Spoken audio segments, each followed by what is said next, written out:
Assalamualaikum warahmatullahi wabarakatuh.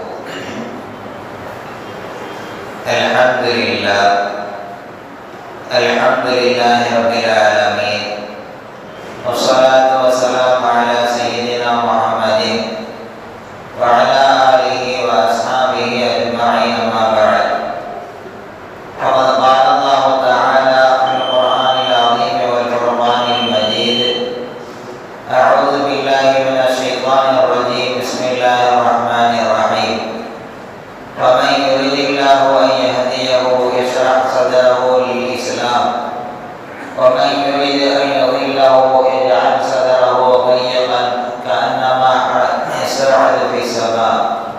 Kadzalika yaj'alu Allahu rijsa 'alal ladzina la yu'minun. Shadaqallahul 'azim.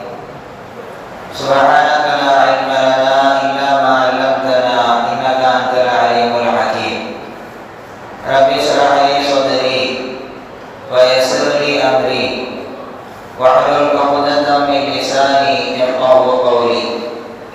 Allahumma shalli ala Muhammadin tibbil qulubi wa dawaiha wa 'afiyatil abdani wa shifaiha wa nuril absari wa dhiyaiha wa ala alihi wa sahbihi wa sallim.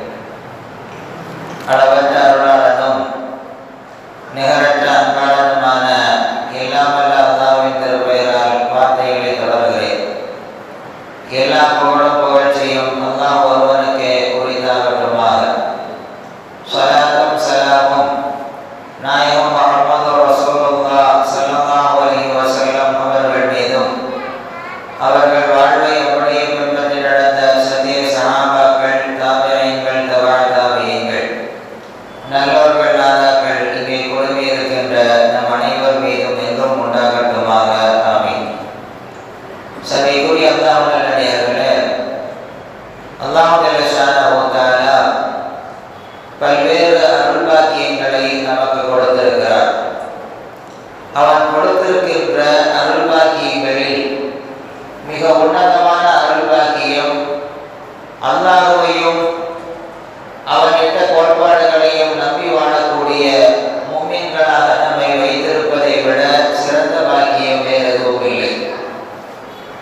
உலகத்தினுடைய பார்வையில் செல்வம் உயர்ந்த பாக்கியமாக இருக்கலாம், ஒரு மனிதனுக்கு கிடைத்திருக்கின்ற பதவிகள் உயர்ந்த பாக்கியமாக இருக்கலாம், உலகத்தில் கிடைத்திருக்கின்ற அந்தஸ்துகள் பெரும் பாக்கியமாக இருக்கலாம்.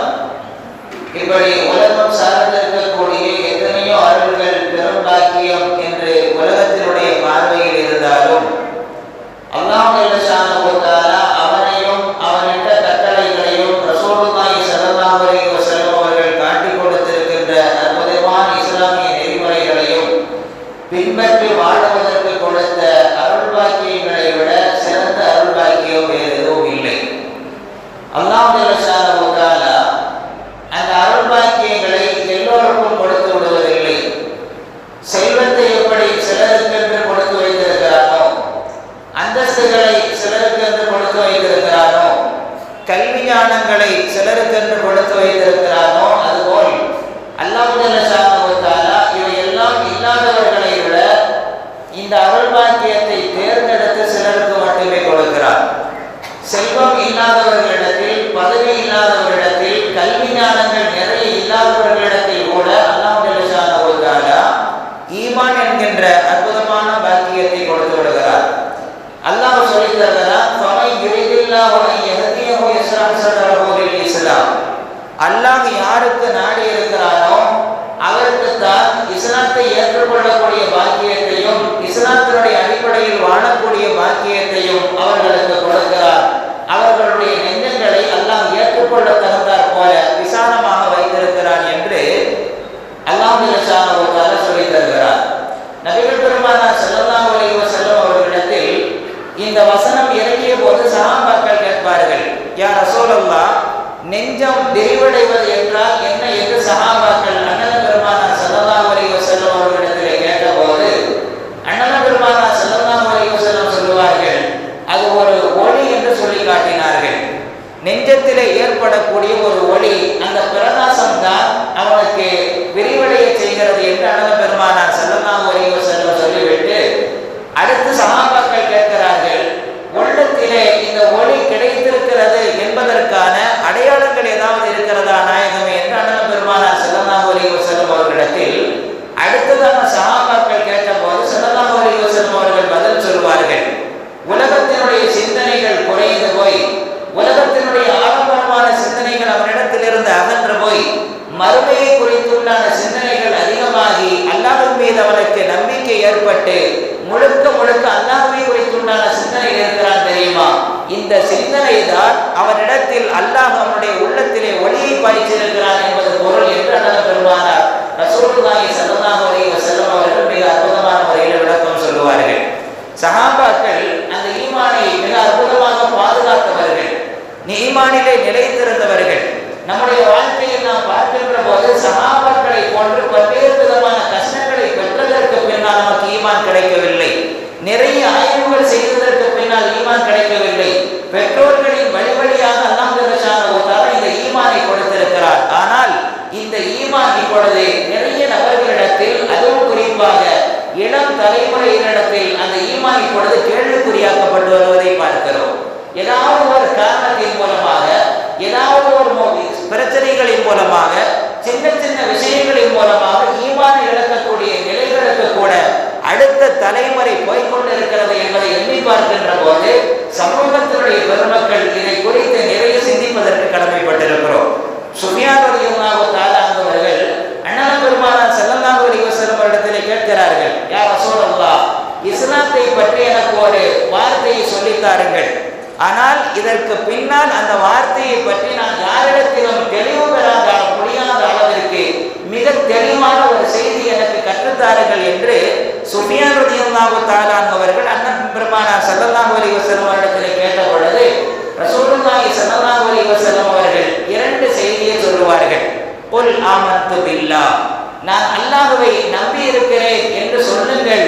இந்த வார்த்தை தான் உங்களுக்கு நான் சொல்வதிலே மிக உன்னதமான வார்த்தை என்று சொல்லிக் கொடுத்துவிட்டு ஈமான் கொள்வதை குறித்து சொல்லுகிறார்கள். அல்லாஹ்வை நான் நம்பி இருக்கிறேன். அதற்கடுத்து சொல்லுவார்கள், ஃபஸ்தகீம், அல்லாஹ்வை நம்பி இருக்கிறேன் என்று சொல்வதோடு மட்டுமல்ல, அந்த சொன்ன வார்த்தையில் கடைசி வரை நீங்கள் நிலைத்திருக்க வேண்டும். அல்லாஹ் சொன்ன சட்டங்களை ஏற்றுக்கொள்ள வேண்டும், ரசூல் சொல்லக்கூடிய சட்டங்களை ஏற்றுக்கொள்ள வேண்டும். என்னென்ன பக்குவங்களில் இந்த உலகத்திலே வாழ வேண்டும் என்று கற்றுக் கொடுத்திருக்கிறார்களோ அந்த வாழ்வியல் நெறிமுறைகளை நீங்கள் கடைபிடித்தாக்க வேண்டும். அதெல்லாம் விட்டுவிட்டு நாங்கள் ஈமான் கொண்டிருக்கிறோம் என்ற வார்த்தையை சொல்லிவிட்டு அவன் மார்க்கத்திற்கு புறம்பான காரியங்களில் ஈடுபடுவானேயானால் அவன் நிலைத்திருக்கிறான் என்ற பொருள் அல்ல. அதனால்தான் அண்ணல் பெருமானார் ஸல்லல்லாஹு அலைஹி வஸல்லம் சொன்னார்கள், நீங்கள் ஆமன்து பில்லாஹ் என்ற வார்த்தை மட்டுமல்ல, ஃபஸ்தகீம், அந்த வார்த்தையில் நீங்கள் நிலைத்திருங்கள் என்று அண்ணல் பெருமானார் ரசூலுல்லாஹி ஸல்லல்லாஹு அலைஹி வஸல்லம் அவர்கள் மிக அற்புதமான முறையிலே சொல்லி காட்டுவார்கள். எந்த ஒரு சூழ்நிலை ஏற்பட்டாலும் சரி, ஒரு மனிதன் பிரியத்தினுடைய அடிப்படையில் ஒரு ஆண் பெண்ணை நேசிப்பதோ, அல்லது பெண் ஒரு ஆணை நேசிப்பதோ, அல்லது பெற்றோர்கள் பிள்ளைகளை நேசிப்பதோ, பிள்ளைகள் பெற்றோர்களின் மீது கொண்டிருக்கக்கூடிய பாசங்களோ, அல்லது கணவன் மனைவிக்கு இடையிலே இருக்கக்கூடிய பாசங்கள் எதுவானாலும் கூட அது ஈமானுக்கு உலை வைக்கக்கூடிய பாசமாக இருக்குமேயானால் அந்த பாசங்களை இரண்டாம் தரமாக வைத்துவிட்டு ஈமானுக்கு முக்கியத்துவம் கொடுத்து முதல் தரமாக இருக்க வேண்டும் என்பதை அண்ணல் பெருமானார் ரசூலுல்லாஹி ஸல்லல்லாஹு அலைஹி வஸல்லம் ஆமன்து பில்லாஹ் என்ற சொன்ன வார்த்தையில் ஃபஸ்தகீம், நிலைத்திருங்கள் என்று சொல்லி காட்டியிருக்கிறார்கள். நாங்கள் பகுத்தறிவுவாதிகள், எல்லாத்தையுமே நாங்கள் காலத்துக்கு தோதுவாக மாற்றி கொண்டிருப்போம். காலத்திற்கு தோதுவாக மாறி போவதற்கு இஸ்லாமிய விடுமைகளை எல்லாம் அது தகர்த்து விட்டு மாறி போக சொல்லி மார்க்கம் சொல்லித் தரவில்லை. எல்லாம் நமக்கு வேண்டும், கல்வி வேண்டும் தான், பழக்க வழக்கங்கள் வேண்டும் தான். ஆனால் அந்த பழக்க வழக்கங்கள் எப்படி இருக்க வேண்டுமானால் மார்க்கத்தை தகர்க்கக்கூடிய பழக்க வழக்கங்களாக இருக்குமேயானால் அதை தவிர்த்து விட்டு மார்க்கத்திற்கு முரணான விஷயங்களில் நம்முடைய பழக்க வழக்கங்கள் இருக்கக்கூடாது என்பதைத்தான் அண்ணல் பெருமானார் ஸல்லல்லாஹு அலைஹி வஸல்லம் அவர்கள் மிக அழுத்தமாக சொல்கிறார்கள். ஏதாவது ஒரு விஷயத்துல லா இலாஹ இல்லல்லாஹ் முஹம்மது ரசூலுல்லாஹ் என்ற வார்த்தை எப்பொழுது ஒரு முஸ்லிம் சொல்லிவிடுகிறாரோ அந்த உள்ளத்தில் இருக்கக்கூடியது அல்லாஹ்வும் ரசூலும் தான் இருக்க வேண்டும். அவன்தான் அந்த சுவையை, ஈமானுடைய சுவையை உணர முடியும். வெறுமனே ஈமானுடைய சுவை என்பது எல்லோருக்கும் கிடைத்து விடுவதில்லை. அண்ணல் பெருமானார் ஸல்லல்லாஹு அலைஹி வஸல்லம் சொல்வார்கள், 3 குணங்கள் யாரிடத்தில் இருக்கிறதோ அவர்கள் தான் ஈமானினுடைய சுவையை பெற்றவர்கள்.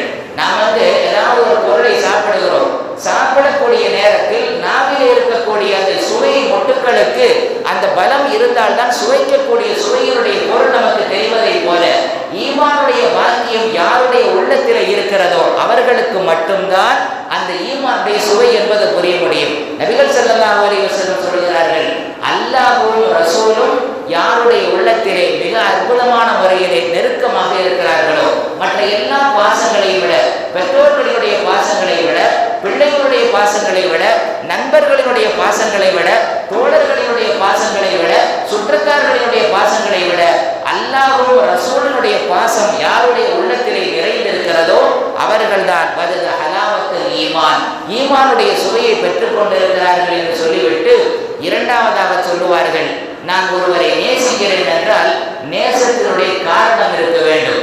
இவருக்கு இவற்றை பழகிறாரு, இவர் செல்வந்தராக இருக்கிறார், அது நோக்கம் அல்ல. இவர் மிகப்பெரிய அறிவாளியாக இருக்கிறார், அது நோக்கம் அல்ல. உலகத்தினுடைய காரணங்களை எல்லாம் தவிர்த்து விட்டு அவரை பிரியப்படுவதற்கு உண்டான ஒற்றை காரணம் என்னவென்றால் அல்லாஹ் ரசூலுக்காக அவரை நேசம் கொள்ள வேண்டும். அல்லாஹ்விற்கு உணர்ந்தவராக இருக்கிறார், அல்லாஹ் சொன்ன கட்டளை சரிவரியாக நிறைவேற்றி கொண்டிருக்கிறார் என்று அல்லாஹ்விற்காக ஒருவரை நேசிப்பவர் யார் இருக்கிறாரோ அவர்தான் ஈமானுடைய சுவையை பெற்றிருக்கிறார்கள் என்று சொல்லிவிட்டு மூணாவதாக ஒரு செய்தியை சொல்வார்கள். இந்த மூன்றாவது செய்தி மிகவும் நமக்கு கவனத்தில் எடுக்க வேண்டிய செய்தி என்னவென்றால், யாருமே நாம் இப்படி ஆசைப்பட மாட்டோம். மருந்து இருக்கிறது என்பதற்காக ஒரு தீக்கு தீர சுட்டதற்கு பின்னால் நமக்கு மருந்து இருக்கிறது என்பதற்காக யாருமே போய் தீர போய் விழுந்து விடுவதில்லை. யாருமே அதை வெறுப்போம். என்ன இந்த தீர போய் விழுந்து, ஏன்னா மருந்து நமக்கு இருக்குதானே செய்யுது அப்படின்னு போய் யாரும் நெருப்பிலை தன்னை விட்டு மாய்த்துக் கொள்வதில்லை. ரசூலுல்லாஹி ஸல்லல்லாஹு அலைஹி வஸல்லம் அவர்கள் சொல்கிறார்கள், மனிதனுக்கு கிடைத்திருக்கின்ற பாக்கியங்களில் மிக அற்புதமான பாக்கியம் ஈமான் என்கின்ற பாக்கியம். அந்த ஈமான் ஒருவன் கிடைத்ததற்கு பின்னால் திரும்பவும் அவன் குஃப்ரை நோக்கி பயணம் இருக்கிறது அல்லவா, அது அல்லாஹ் ஜல்லஷானஹு தஆலா அவனை பாதுகாத்து நரகத்திற்கு போக விடாமல் தடுத்ததற்கு பின்னால் அவன் மீண்டும் குஃப்ரை நோக்கி பயணம் செய்கிறான் என்றால் அவனுடைய அர்த்தம் என்பது வெறுக்காமல் இருக்கிறான், குஃப்ரை நோக்கி போவதை அவன் விரும்பி கொண்டிருக்கிறான் என்றால் இவன் ஈமானுடைய சுவையை உணர்ந்தவன் அல்ல. எப்படி நெருப்பிலை விழக்கூடியவன் நம்மை சுட்டு கரித்துவிடும் என்று பயந்து கொண்டிருக்கிறானோ அதே போன்றுதான் ஈமான் என்கின்ற பாக்கியம் கிடைத்ததற்கு பின்னால் அதிலே நிலைத்திருக்காமல் திரும்பவும் குஃப்ரை நோக்கி போகக்கூடிய அந்த மோசமான விளைவு இருக்கிறது அல்லவா, இவன் ஈமானுடைய சுவையை உணர்ந்தவன் அல்ல என்று அண்ணல் பெருமானார் ஸல்லல்லாஹு அலைஹி வஸல்லம் அவர்கள் எச்சரித்து காட்டுகிறார்கள். ரசூலுல்லாஹி ஸல்லல்லாஹு அலைஹி வஸல்லம் இருக்கின்ற உறவுகளில் மிக அற்புதமான உறவாக சொல்லி தந்த உறவு தாயினுடைய உறவு. தந்தையிடத்திலே நீங்கள் நட்பு கொள்ள வேண்டுமா, தாயிடத்திலே நட்பு கொள்ள வேண்டுமா என்று கேட்டபோது 3 முறை ஸல்லல்லாஹு அலைஹி வஸல்லம் தந்தைக்கு கொடுத்ததை விட ஒரு தாய்க்கு மிகுந்த மரியாதை கொடுத்தார்கள். தாயிடத்திலே நட்பை கொள் என்று 3 முறை சொன்ன ரசூலுல்லாஹி ஸல்லல்லாஹு அலைஹி வஸல்லம் அந்த தாயிடத்தில் சில சந்தர்ப்பங்களில் அது தீனுக்கு முரணாக வரக்கூடிய நேரத்தில் தாயா மார்க்கமா என்று வருகின்ற போது தாயை கூட புறந்தள்ளி வைத்தவர்கள் தான் அருமையான சஹாபாக்கள். சஅத் இப்னு அபீ வக்காஸ் அவர்கள் இஸ்லாத்தை ஏற்றுக்கொள்கிறார்கள். அதற்கு முன்னதாக கனவு காண்கிறார்கள். ஒரு மிகப்பெரிய இருள் தேசம், அந்த இருளில் இருந்து அப்படி ஒளியை நோக்கி அவர்கள் பயணம் மேற்கொள்கிறார்கள். அப்படி பயணம் மேற்கொண்டு கொண்டிருக்கின்ற போது அதற்கு முன்னால் 2-3 தோழர்கள் வெளிச்சத்தை நோக்கி இருக்கிறார்கள்.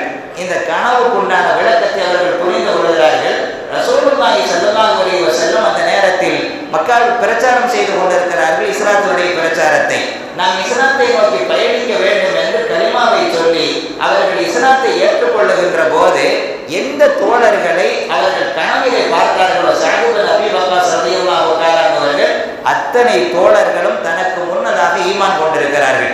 இந்த ஈமான் கொண்ட செய்தியை சஅத் இப்னு அபீ வக்காஸ் ரலியல்லாஹு தஆலா அவருடைய தாயார் அவர்கள் கேள்விப்படுகிறார்கள். கேள்விப்பட்டுவிட்டு கேள்வி கேட்பார்கள், நீங்க நம்முடைய மூதாதையர்கள் இருந்த மார்க்கத்தை விட்டு நீங்கள் ஏன் வேறு மார்க்கத்திற்கு நீங்கள் போயிருக்கிறீர்கள்? என் மீது உங்களுக்கு பாசம் இருக்கிறதா இல்லையா? தாயின் மீது மிகுந்த பரிவு கொண்டவர்கள் சஅத் இப்னு அபீ வக்காஸ் இந்த இடத்தில் பாசத்தை முன்வைத்து கேட்கிறார்கள், என் மீது உனக்கு பாசம் இருக்கிறதா இல்லையா? உங்கள் மீது எனக்கு பாசம் இருக்கிறது. அப்படியானால் எந்த முஹம்மதையும் அல்லாஹ்வையும் ஏற்றுக்கொண்டிருக்கிறாயோ அந்த மார்க்கத்தை விட்டு விட்டு நீ வெளியே வர வேண்டும் என்று சொல்கிறார்கள். அப்படி நீ வெளியே வரவில்லை என்றால் நான் சாப்பிட மாட்டேன், தண்ணீர் அருந்த மாட்டேன், பசியோடும் பட்டினியோடும் இருந்து நான் என்னுடைய உயிரை மாய்த்துக் கொள்வேன் என்று பசியோடு இருக்கிறார்.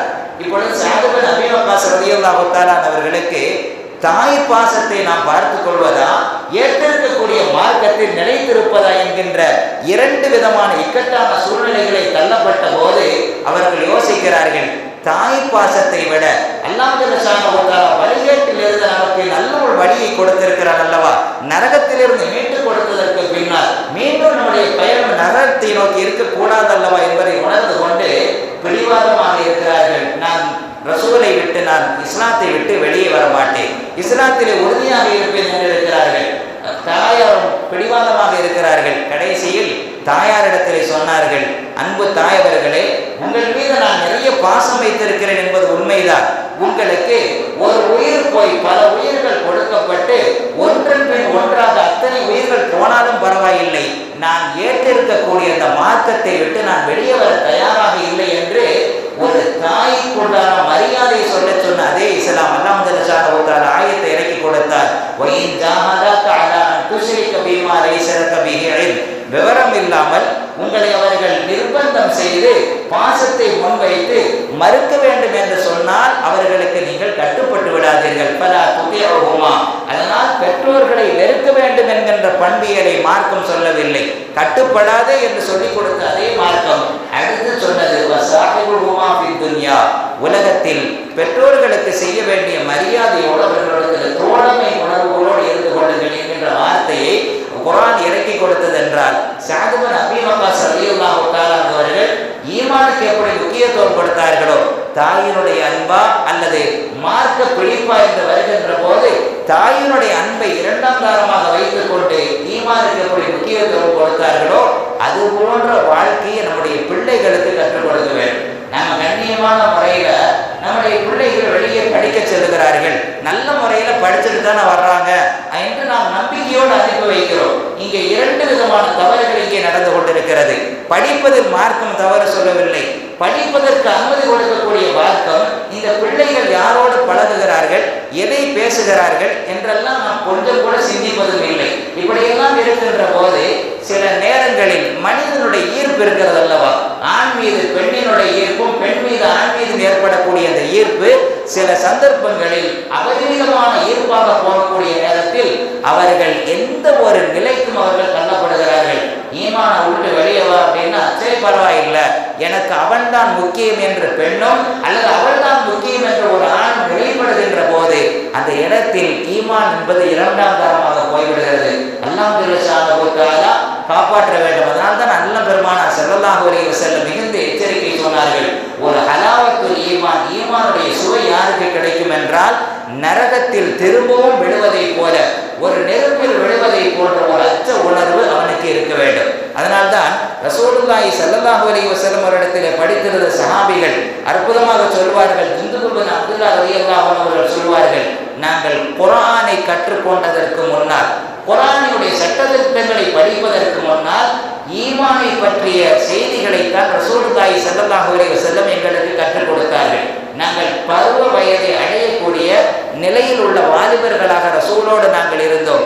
எங்களுக்கு அல்லாஹ்வை பற்றி கற்றுக் கொடுத்தார்கள், ரசூலை பற்றி கற்றுக் கொடுத்தார்கள். சொர்க்கத்திலே கிடைக்கக்கூடிய இன்பங்கள், நரகத்திலே கிடைக்கக்கூடிய வேதனைகள் என்று எதுவெல்லாம் இருக்கிறதோ இதைத்தான் ரசூலுல்லாஹி ஸல்லல்லாஹு அலைஹி வஸல்லம் முதலிலே கற்றுக் கொடுத்து விட்டு இரண்டாவதாகத்தான் ரசூலுல்லாஹி ஸல்லல்லாஹு அலைஹி வஸல்லம் குர்ஆனை கற்றுக் கொடுக்கிறார்கள். இன்னைக்கு நாம நிறைய படிக்கிறோம், படிப்பதில் யாரும் குறையில்லை, நிறைய ஹதீஸ் புத்தகங்களை படிக்கிறோம், நிறைய தர்ஜுமாக்களை படிக்கிறோம். ஆனால் படித்ததனுடைய பிரயோஜனம் நம்முடைய உள்ளத்தில் இருக்கிறதா என்று பார்க்கின்ற போது படித்ததனுடைய பிரயோஜனம் இல்லாதனுடைய காரணம் என்ன என்று நாம் யோசித்து பார்க்கிற போது இங்கே சொல்லிக் கொடுத்தார்கள் அல்லவா, முதலிலே ஈமானை சொல்லிக் கொடுங்கள், பிறகு நீங்கள் குர்ஆனை கற்றுக் கொடுங்கள். அதுக்கு அடுத்து அந்த ஜுந்துப் பின் அப்துல்லாஹ் ரலியல்லாஹு அன்ஹு அவர்கள் சொல்கிறார்கள், இதனுடைய பலன் எங்களுக்கு எப்படி கிடைத்தது என்றால் முதலிலே ஈமானை படித்து இரண்டாவதாக குர்ஆனை படிக்கின்ற போது கூடுதலான முறையில் நாங்கள் ஈமானை பெற்றுக்கொண்டோம் என்று அற்புதமாக சொல்லி தருவார்கள்.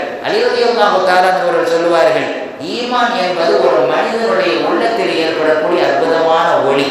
அந்த ஒளி கிடைத்து விடுமையானால் அவனுடைய உள்ளம் ஒளி அப்படியே படரச் செய்து கடைசியில் உண்மையான முஃமினை நீங்கள் அவருடைய உள்ளத்தை துண்டாடி வெளியே எடுத்து வைத்தால் கூட அது வெண்மையான நிறமாக இருக்கும் என்று சொல்கிறார்கள் அலி ரலியல்லாஹு தஆலா அன்ஹு. அதே போல ஒரு முனாஃபிக்குனுடைய உள்ளம் என்பது எப்பொழுது அவருடைய உள்ளத்தில் இரண்டு விதமான நிலைப்பாடுகள் ஏற்பட்டு விட்டதோ, வெளியில பார்த்தா முஸ்லீம் மாதிரி, இன்னைக்கு அவருடைய நிலைகளை நாம் யோசித்து பார்க்கிறோம். கலப்பு திருமணம் என்பது சாதாரணமாக போய்விட்டது. மிக மோசமான ஒரு நிலைக்கு நாம் தள்ளப்பட்டு இருக்கிறோம். ஏன்னா யார் யார் கூட வேண்டுமானாலும் வாழ்ந்துவிட்டு போகலாம் என்கின்ற மனநிலைக்கு இன்று நாம் தள்ளப்பட்டு போய்விட்டோம். அதனால அதனுடைய விளைவுகள் ரசூலுல்லாஹ் ரலியல்லாஹு அவர்கள் சொல்வார்கள், இந்த இரண்டு நிலைமைகள் இருக்கிறது அல்லவா, வெளியில முஸ்லீம் மாதிரி இன்னொரு பக்கத்தில் குஃபரையும் உள்ளே வைத்துக் கொண்டு இந்த இரண்டு விதமான நிலைப்பாடு உள்ளத்திலே ஏற்படக்கூடிய கரும்புள்ளி அது அப்படியே முழுவதுமாக படர்ந்து கடைசியில் அவனுடைய இதயத்தை கருமையாக மாற்றி அவருடைய உள்ளத்தை நீங்கள் வெளியே எடுத்து பார்த்தாலும் கூட அது கருப்பாகத்தான் இருக்கும். நல்ல விஷயங்கள் உள்ளே போவதற்கு வாய்ப்பில்லாமல் போய்விடும் என்று சொல்லி காட்டுவார்கள். அப்படியானால் நம்முடைய பிள்ளைகளுக்கு முதலில் ஈமானை கற்றுக் கொடுப்பதற்குண்டான மிக உன்னதமான பாக்கியத்தை நாம் பெற்றிருக்க வேண்டும், கற்றுக் கொடுப்பதற்கும் கடமைப்பட்டிருக்கிறோம். ஏனென்றால் ஒரு விஷயத்தை இன்னைக்கு நாம் ஆமோதிக்க பழகிவிட்டோம். இன்னைக்கு சாதாரணமான ஒரு விஷயத்தை நம்ம எல்லாருக்கும் மத்தியில் நாம் செய்யக்கூடிய தவறுகளை கூட இன்னைக்கு உண்டான அடிப்படையில் எல்லா பக்கமும் அதை ஷேர் செய்து சந்தோஷப்பட்டு இன்னைக்கு எல்லாரும் மகிழக்கூடிய ஒரு பாவத்திற்கு துணை போகக்கூடிய காலகட்டத்தில் வாழ்ந்து கொண்டிருக்கிறோம். அல்லாஹ் ஜல்லஷானஹு தஆலா யாருக்கு நேர்வழியை அவன் நாடி இருக்கிறானோ அவனுக்கு கொடுக்கிறான் என்பதை போல அந்த நேர்வழியில் சாகரதி அவர்கள் கேட்டபோது நிலைத்திருக்க வேண்டும் என்று சொல்லிக் கொடுத்தார்கள் அல்லவா, அதே போன்று கபர் வரை நாமும் நம்முடைய பிள்ளைகளும் அதை தொடர்ந்து வரக்கூடிய சந்ததிகளும் ஈமான் என்கின்ற பாக்கியத்தையும் பெற்று அதில் நிலைத்திருக்கக்கூடிய நல்ல தௌஃபீக்கையும் நாம் பெற்றுக்கொள்வதோடு அல்லாஹ் ஜல்லஷானஹு தஆலா தந்தருள் புரிவதோடு நம்முடைய பிள்ளைகளுக்கு ஈமானிய உணர்வை அடிக்கடி நாம் சொல்லி அவர்களை ஈமானிய பலசாலிகளாக மாற்றக்கூடிய தௌஃபீக்கை அல்லாஹ் ஜல்லஷானஹு தஆலா